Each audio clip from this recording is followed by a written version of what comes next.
Hey guys, how's it going? Today I wanted to speak about the subject of, does absolute power corrupt people?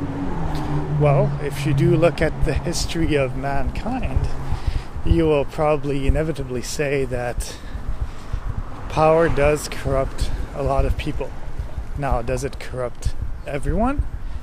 I don't know, but definitely, like in Spider-Man, with great powers comes great responsibilities. And it's true. It might be a quote from a Spider-Man movie, but at the same time, it's kind of reality.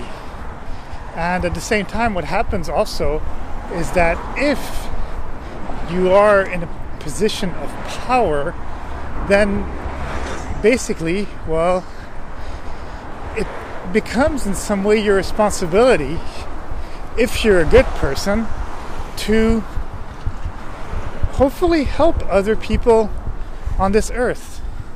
And some people might say, well, no, I have power and I don't care. Well, the thing is, of course you can do whatever you want, but at the same time, I do feel that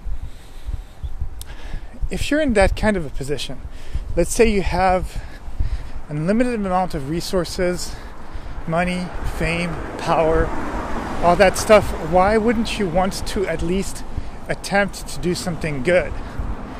Well, you're going to say, well, look at all these other people. What they attempt to do is basically make themselves even richer and make their friends even richer. And, well, when you talk to these people, they think that they are actually doing something good, right?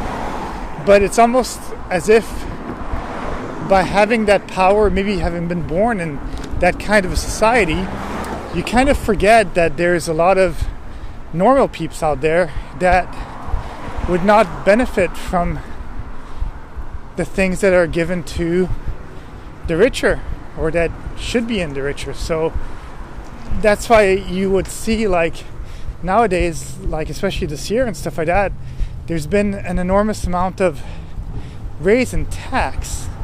So a higher tax has been given to the people making less money.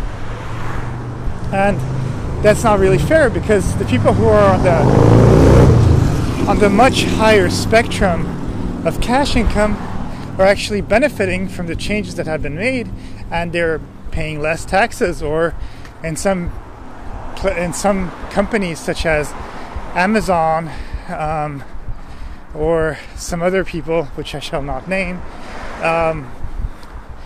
they don't pay taxes, and people complain about it.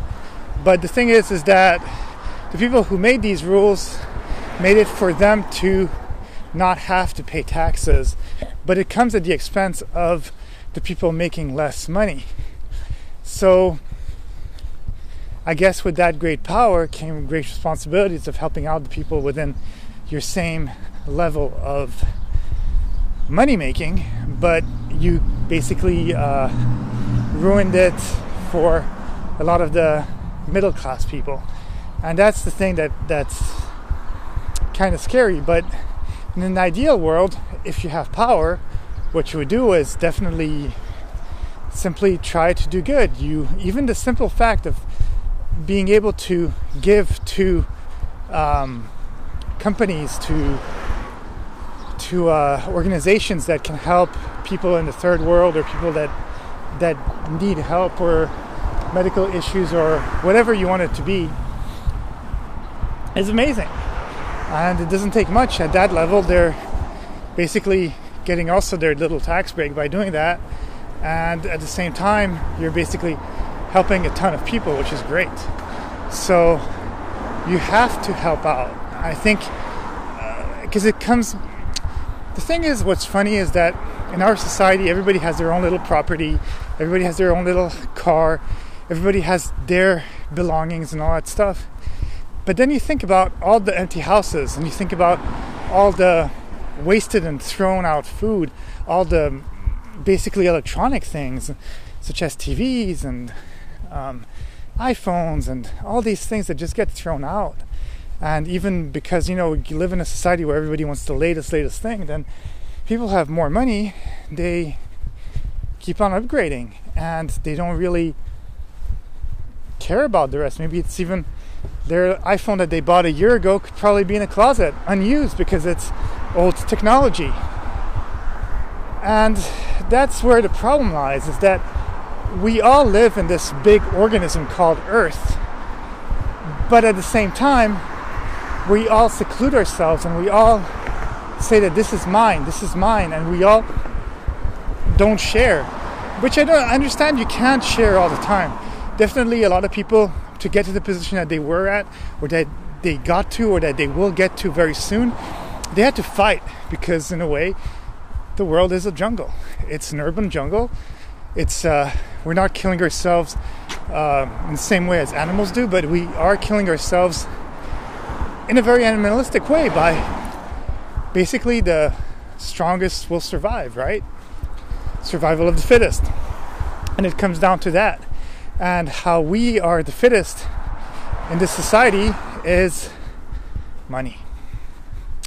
It just opens up a lot of things. It opens up a lot of doors. The thing is that's funny is that they say that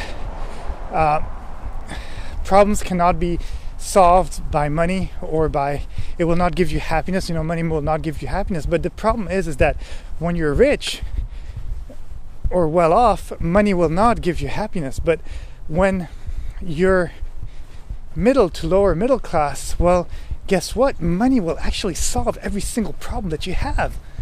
It will literally solve everything.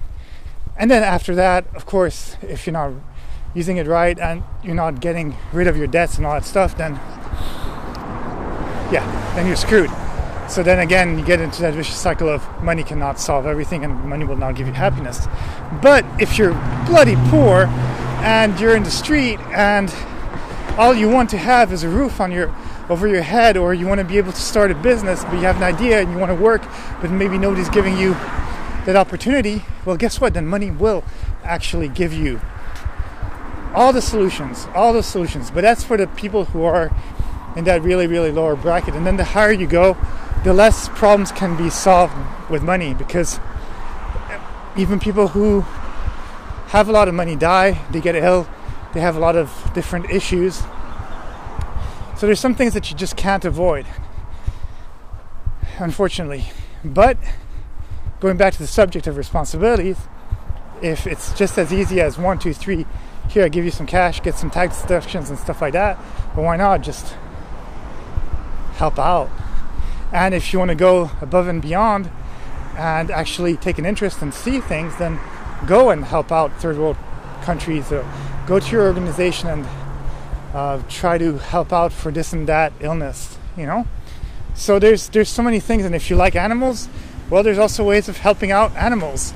And there's a bunch of animal shelters that they need love too, and they need a lot of things. So there's a lot of things that can be done. But even without money, basically, you can have a lot of impact on in these organizations, because you can just volunteer and help out.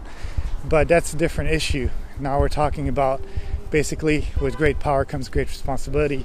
And in this world, great power comes to the people who have money. And if you're not responsible and you have the money, if you're not responsible, well, you're just going to spend everything and you're just going to be broke. So then you won't be powerful anymore.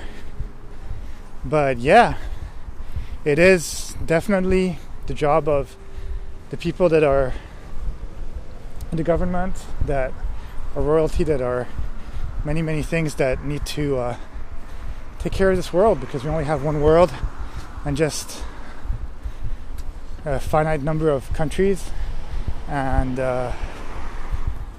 we're the people in it and the creatures on it, you know, the animals and all that stuff, and the plants and the flowers and everything. So we actually always have responsibility, and we have power, right? We have power just because we're alive. So it's our responsibility to hopefully protect this earth and protect our future children and stuff like that. So even if you don't have money, I guess in some way you do have the power. So everybody needs to have that power, you know. And well, everybody who is born, who is alive, has the power. That's what I kind of mean. But anyways, have a great day, and I will talk to you soon. Bye.